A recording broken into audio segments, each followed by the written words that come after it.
नमस्कार। हमारे चैनल व्रत पौराणिक और ऐतिहासिक कथाओं में आपका स्वागत है, जिसमें हम तरह तरह की व्रत कथाएं, पौराणिक कथाएं और ऐतिहासिक कथाओं के वीडियो अपलोड करते हैं। हमारी आज की ऐतिहासिक कथा है चाणक्य का अपमान। ईसा के जन्म से कोई 400 वर्ष पूर्व भारत में चाणक्य नामक एक महापुरुष ने एक बहुत ही निर्धन परिवार में जन्म लिया। चाणक्य का स्वभाव बचपन से ही बहुत उग्र था, इसलिए उन्हें कौटिल्य के नाम से जाना जाता था। लोग उन्हें विष्णुगुप्त के नाम से भी जानते थे। चाणक्य ने उस समय के महान शिक्षा के केंद्र में शिक्षा ग्रहण की थी। चाणक्य के आरंभिक जीवन के संबंध में अनेक किंवदंतियाँ प्रचलित हैं। एक किंवदंती के आधार पर उनके जीवन की एक मनोरंजक घटना यूँ बताई जाती है कि एक बार चाणक्य की माता अपने बेटे का मुंह देखते देखते एकदम रो पड़ी। चाणक्य अपनी माँ को यूं रोते देख बड़े ही आश्चर्य में पड़ गए। उन्होंने पूछा, माँ, तुम मुझे देखकर रो क्यों पड़ी? चाणक्य की माँ बोली, बेटा, तेरे भाग्य में बड़ा राजा होना लिखा है। तू राजा हो जाने पर अपनी माँ को जरूर भूल जाएगा। बस यही सोचकर मेरे आंसू निकल पड़े। चाणक्य बोला, लेकिन तुमने यह कैसे जाना कि मेरे भाग्य में राजा बनना लिखा है? माँ बोली, तुम्हारे सामने वाले 2 दांत बताते हैं कि तुम राजा बनोगे। चाणक्य ने बाहर जाकर एक पत्थर उठाया और अपने दोनों दांत तोड़कर फेंक दिए। लौटकर चाणक्य बोले, लो माँ, मैं अपने राज लक्षण वाले दोनों दांत तोड़ आया हूँ। अब न मैं राजा बनूंगा और ना ही तुम्हें छोड़कर जाऊंगा। तुम्हारी ममता के सामने संसार की सभी चीज़ें तुच्छ है।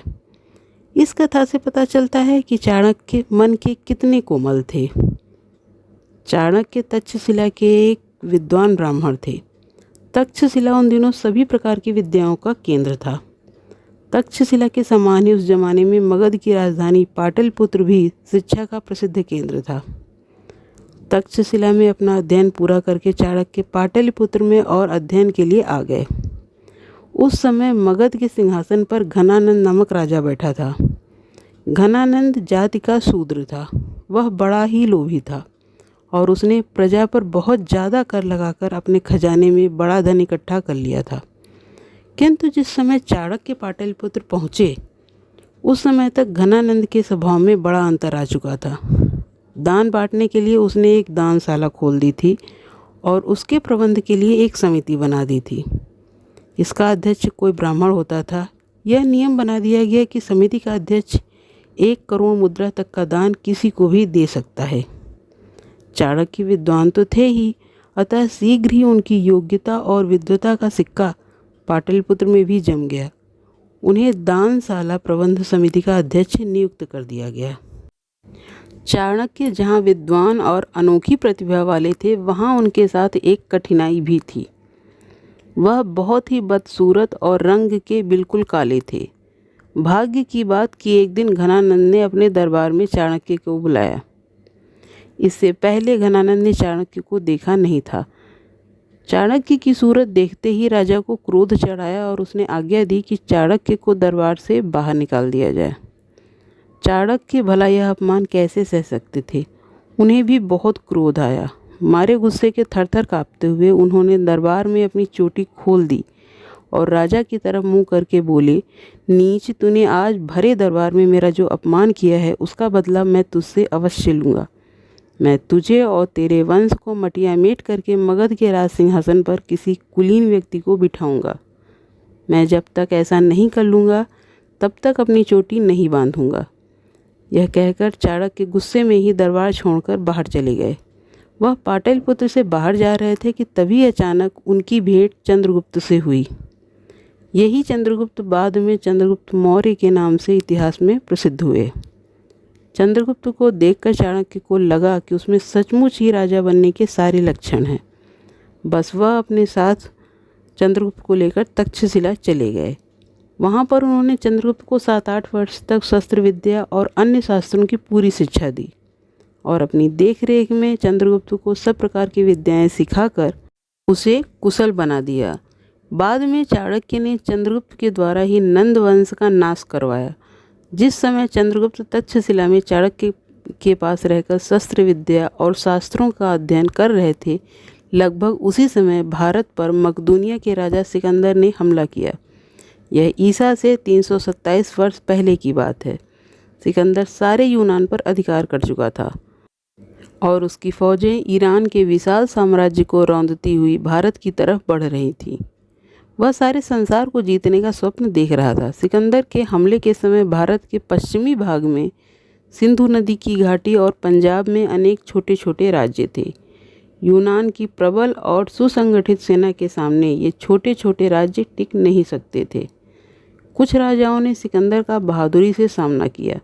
इनमें राजा पुरु का नाम सबसे ऊपर आता है, जिसने सिकंदर की तूफानी बाढ़ को बहुत बहादुरी से रोका। यह कहानी भारत की नहीं बल्कि विश्व के इतिहास में सदैव याद रखी जाने वाली घटना है। इस युद्ध ने सिकंदर और उसकी यूनानी फौज को ये पता करा दिया कि भारतीयों से टकराना चट्टान के ऊपर सिर मारना है। यूनानी सेना की हिम्मत व्यास नदी को पार करके आगे बढ़ने की नहीं रही और वह भारत के जीते हुए भाग पर अपने सूबेदार नियुक्त करके वापस लौट गए। चाणक्य और चंद्रगुप्त दोनों ने देखा कि किस तरह आपसी फूट के कारण भारत के पश्चिमी भाग पर यूनानियों का शासन स्थापित हो गया है।